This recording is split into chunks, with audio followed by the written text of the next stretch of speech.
Welcome to Uncle Bill Discusses Scarefest 2024. So, DEADPIT Radio here. I'm going to talk about like the whole experience from beginning to end with being at the new Scarefest convention in downtown Lexington, Kentucky. We go every year. At least one of us goes every year. I went this year, took the entire family with me, and let's just run down like what that experience was like. So, from the very beginning, we were told that the lines were going to be insane, and pretty much, there on Friday and Saturday there was a hours long wait to get into the general admission part, and people were kind of lined up all the way around the block. I had never seen that before with Scarefest. I had never seen a day sell out at Scarefest because it's a huge convention center, but Saturday sold out completely, which I think is great for the show. Uh, and we went on Sunday for that reason. I wanted to go on Saturday, but I was like, that's sold out for the first time that I've ever known. And it's already crowded when it's not sold out. So I can't imagine like going in there on Saturday. Like I was thinking, I'll bet that will be almost unmanageable. So we went on Sunday. We got there around 1 o'clock and there was no line. We walked straight in. There was no line for anything like general admission or anything else. We walked straight in, went down, got the media pass. Those people couldn't have been nicer about it. Talked to us about like where the kids could get candy because they were doing trick or treating at a lot of the vendors' tables, and that was great that they actually were doing that. And walked in. Very first place, we just walked into the big hall, where the celebrities and the vendors were. And um funny thing, I saw a couple people that I knew from the show, but they didn't see me right off the bat. So I saw Chris, aka Critter Fan. He was like walking past me this way. I don't think he saw me. I was just walking in a different direction, and there's so many people coming like through there that like by the time you had time to like recognize anybody or say anything, they were already gone, and people were pushing you and stuff like that. So I didn't get to say hi to him, but I did see you, Chris. I don't know if you saw me. And I saw Cody. Every year I go to Scarefest, I see Cody, and every year I don't talk to him because I'm like, I kind of feel like that Cody, wants to be left alone and don't want anything else to do with the show. So I respect that and leave him alone. Let him talk to whoever else. So I go in, walking around, and it is packed. First of all, it's still packed, even though there is no lines or anything. We're walking around, and first thing I usually do is we just kind of walk around the entire outer perimeter of the show to get an idea of like where things are. And we've done that for a long time. So as you walked around like the first part when you first walk in the doors, the very first thing you see is kind of like Trick or Treat Studios is set up, and we're going to be talking about them here in a second. And a couple of Art the Clowns. There's the Santa Art the Clown and the regular Art the Clown that were there, like, basically in full costume taking pictures with people. Um, there was a bunch of, just general mask people and t-shirt people and things like that. You get to the far right, and there were like a whole row of celebs. So you had the Hellraiser people, the Phantasm people, you had Daniel Harris and Scout Taylor Compton, who at that time didn't have anybody at any of their tables. Is further on down you go, you had the Scream people, who 100% by far Matthew Lillard was the most popular guy there. He had a line that was like all the way out the door down the hallway. And then we're talking about Sunday at 1 o'clock. All of his tickets sold out every single time. Grateful for you guys showing up at our tables, waiting in lines, and then giving us your hard-earned money. We hope that the transaction is a two-way transaction, that you feel our appreciation as deeply as we appreciate these moments. But the reality is that this has been a joy. This has been like a gift to us, is that we're together like all the time.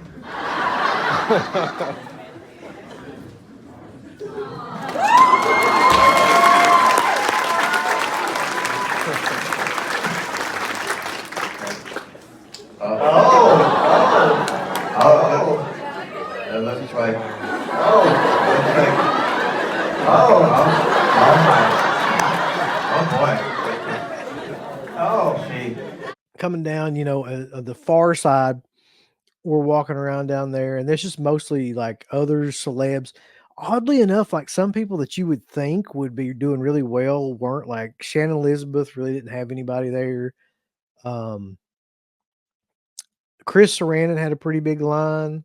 Walked by him, and you couldn't really see him for the people kind of standing in front of you because he was on the left side as you walk past towards the back. And then, you had your Felissa Rose, who always does well. She always has a line. And so we walk around through there where we lose uh, my daughter, one of my daughters. She was supposed to be hanging on to me, and I was filming because we were filming a walkthrough, and we get up to this certain like section, and Savannah's like, where is insert name here? And I was like, I thought she was right behind me. And like they were right behind me, you know, as well. So I thought like she's just like back there. So we lost her for about 10 seconds, and she was like literally 20 feet away. And yeah, she wasn't thrilled about it or anything. But like that's how quickly some shit like that could happen in there.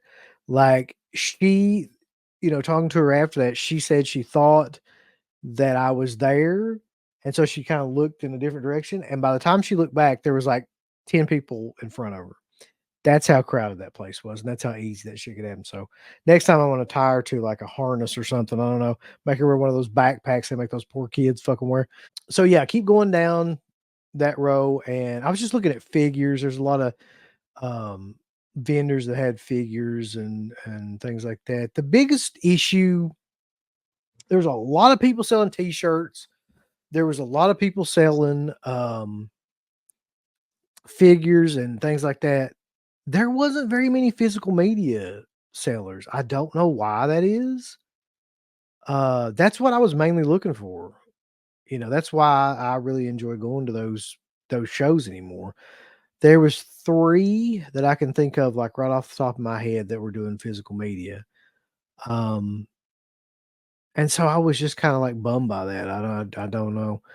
Um I don't buy a lot of, like, figures anymore. As a matter of fact, I was looking at them, and I was like, there was some there that I didn't have, and they had, like, prices on them that were just ridiculous. So I'm just like, "Nah, I'm not gonna do that." But anyway, if you wanted to buy any kind of figure or any kind of mask or anything like that, or even posters down there, they had pretty much everything you wanted. Unfortunately, the prices of those things have skyrocketed in the last couple of years, so good luck with that at this point. But then we were kind of walking around like the outer edges there and ran into a couple friends of ours, known him for I don't know 30 years now, probably. Friend of Wet or yeah, CK and I's. Um, Tim, the Tim and Kim connection. We call him Kimothy. Um, she is a huge horror fan, especially Terrifier, but also Scream and like a lot of other films as well. Knows a ton about them. Is really, really good with like special effects, makeup, and painting and things like that. She's great at that kind of thing. Um, and we walked around with them for a while and just were kind of talking about like the show. As we walked by, they had the Hemikuda from Phantasm there. I got some video of that. They had the Christine car, but it was surrounded by like a whole system of curtains that you couldn't really see anything unless you bought like a ticket, which whatever, I'm not doing that. And well, that's another thing we'll talk about too is ticket prices. And then, mostly from as you went down that aisle, it was like cars and gimmicks and things like that that you could get your picture taken with. And we circled back around there, and I guess that's probably I ran into the first person. Well, no, that I ran into the second person that I actually talked to that I knew from the show, and it was Patrick Farmer. who's a great guy. He's doing a lot of great stuff on YouTube right now. He actually like had me do an interview, a video interview. I don't know where if that's up or anything like that. Like, not entirely sure when it would be up or if it's up, but I was just glad to see him, man. He was a huge part of the show back in the day, and it was just cool catching up with him. That was just super cool. And Dave Dreher, ran into Dave Dreher, uh, and I apologize to him for like I didn't recognize him when I first saw him because I'm number one, I'm not good with faces, my memory is shit. But number two, like that's a name that like that's been around. He's been around for a while on the show in the days too. So talked to him, got a picture with him, and that was great. I didn't see a lot of the usual suspects of people down there that you would see. I think the next person that I ran into I want to talk about was Justin Nichols, who runs Horland Media, and he gave me a copy of this movie right here, which he had been a part of, Mother Shucker, which is a killer corncob movie. And we talked for a while. We were cracking up about a bunch of different things about this movie. And he, asked about like us reviewing it, and we are reviewing it. It's on an upcoming episode of Dead Pit is watching. And yeah, man, I was just really thankful to see him and actually get to get a indie film like this, which you just don't get these anymore. Like some other people might be getting them, I don't know, but I don't see these that much anymore, and I love to get stuff like that. So big thanks to him for that. Kept walking to and bought some t-shirts. I want to get a shout out to killertees.com. They are awesome t-shirts, awesome t-shirt company. And Trick or Treat Studios was probably the next place that I went. And oh, by the way, while I'm doing this, I was walking around with Kimothy.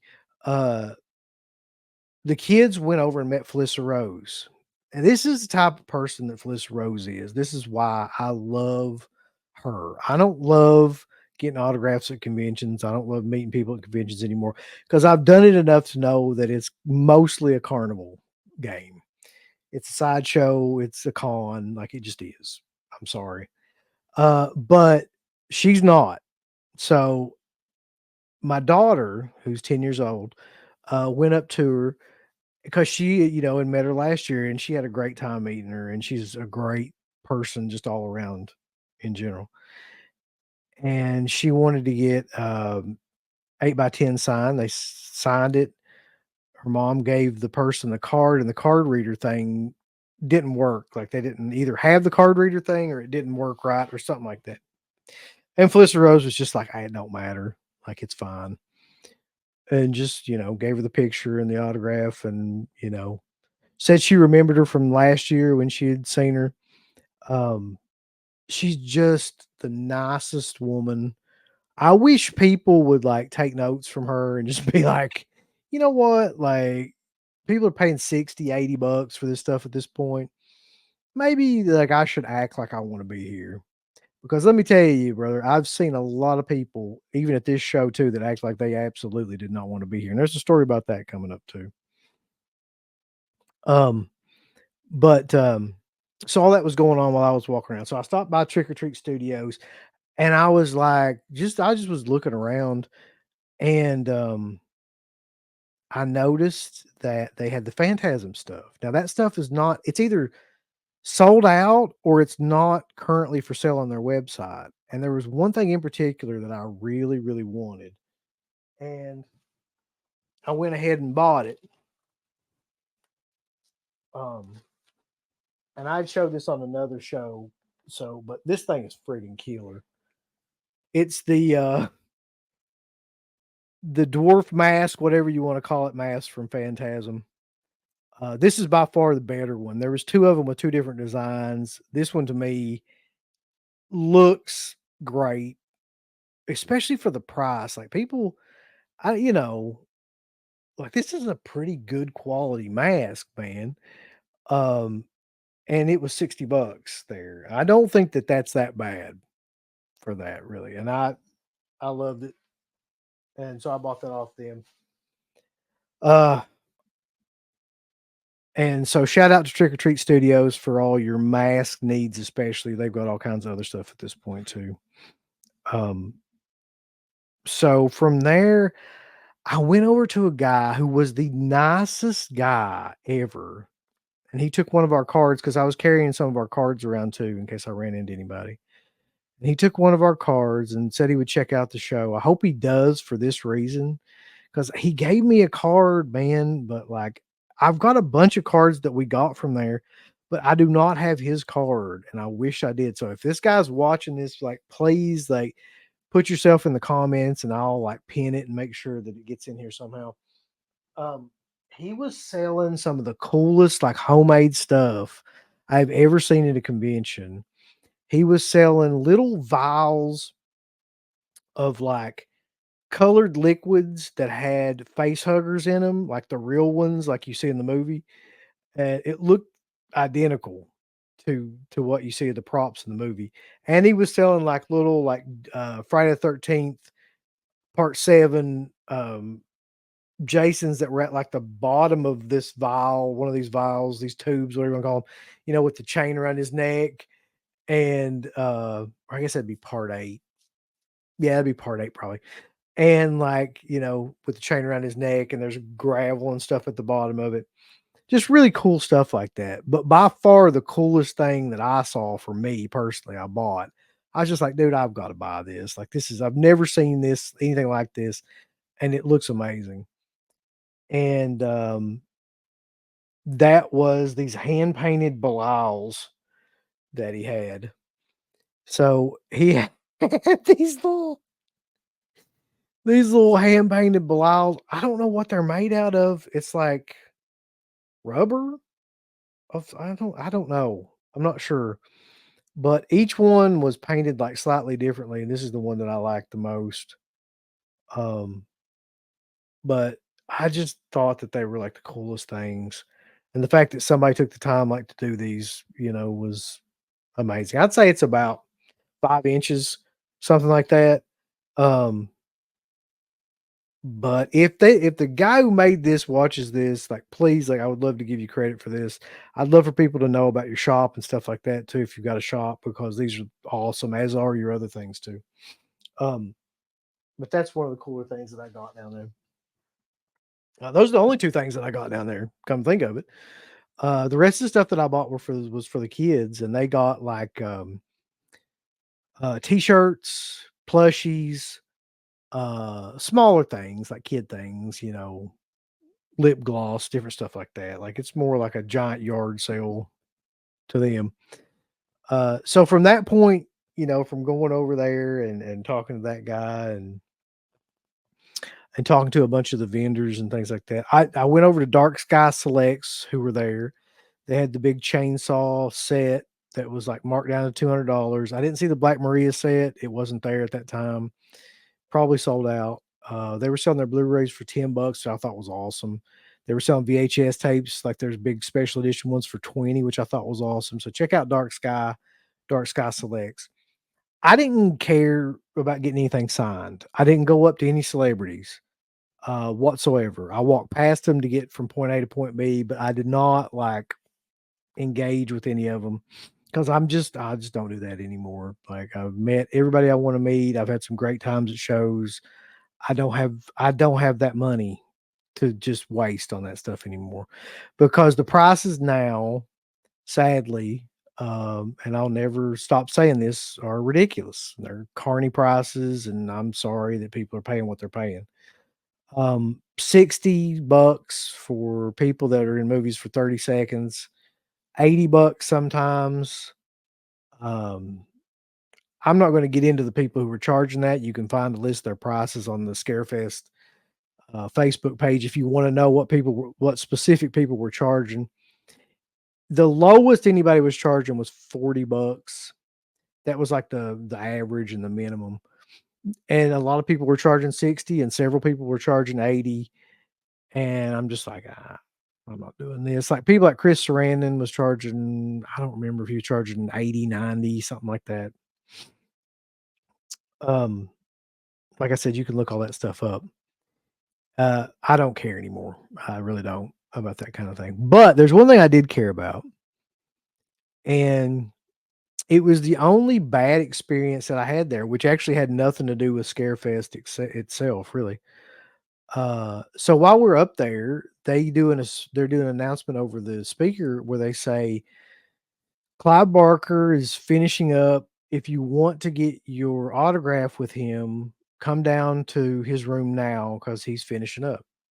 I was down there. I didn't even know there was a second floor where other people were at. Had no idea.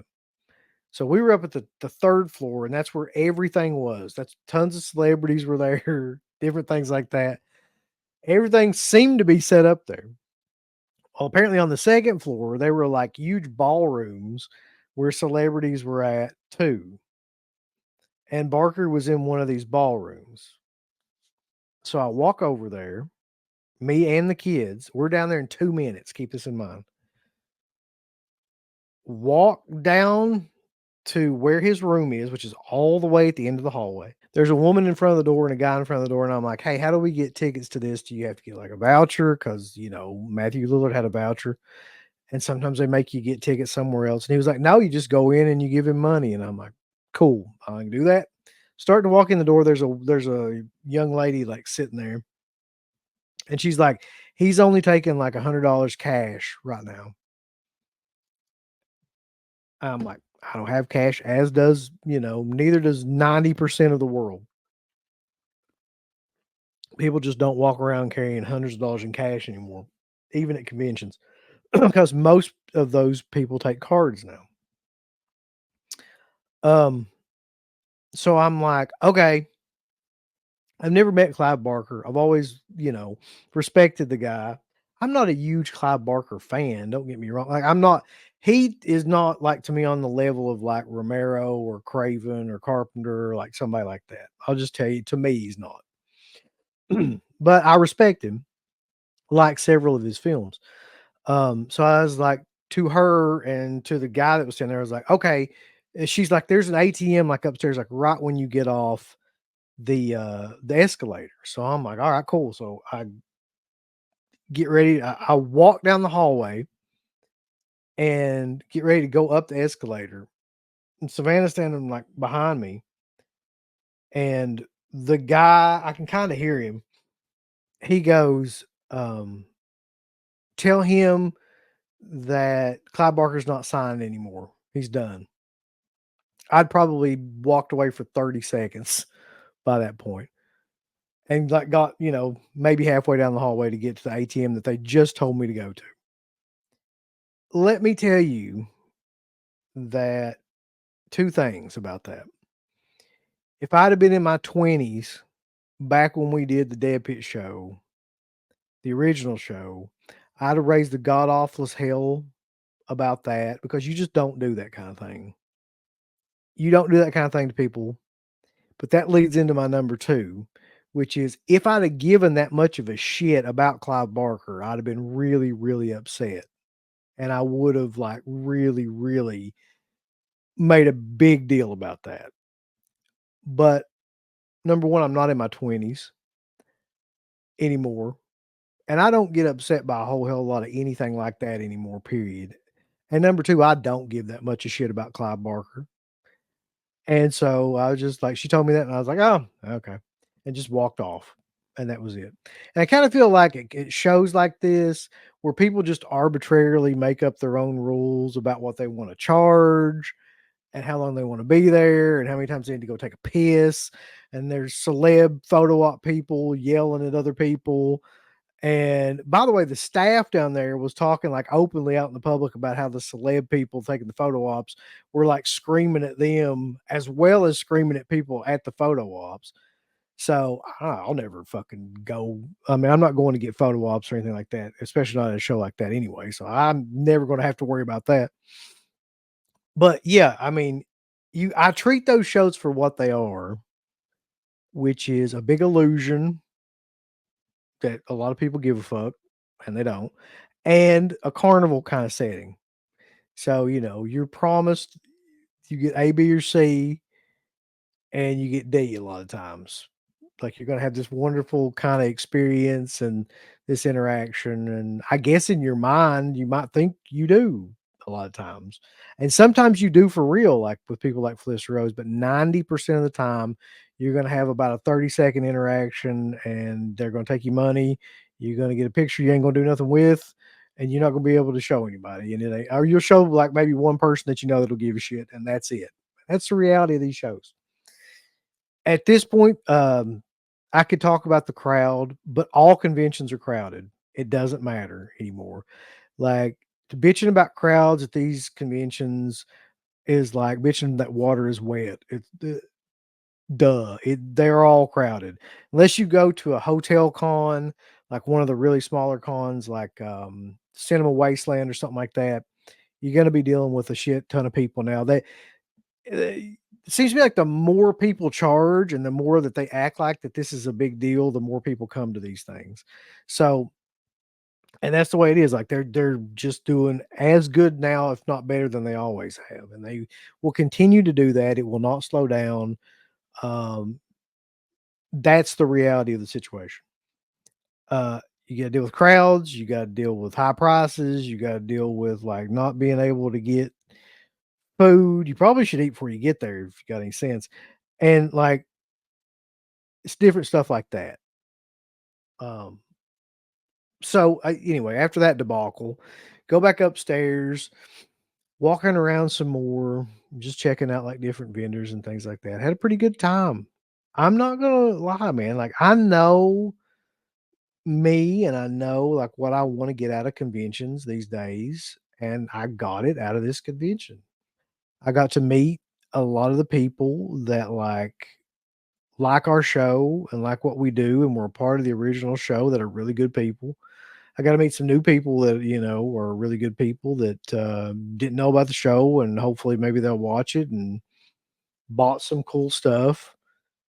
And that's what I do now. Like I don't worry about celebrities. I don't worry about photo ops. I don't worry about getting my shit notarized or whatever they're doing nowadays. Um, I know why I'm there, and I know me at this point in my life. So yeah, that's where you got to be. Also, I got in for free. I got a press pass, um, which they were nice enough to give me a press pass, which they do not have to do. I think anybody that gets a press pass or any kind of like free pass where you can bypass the ticket cost and things like that should be grateful to that.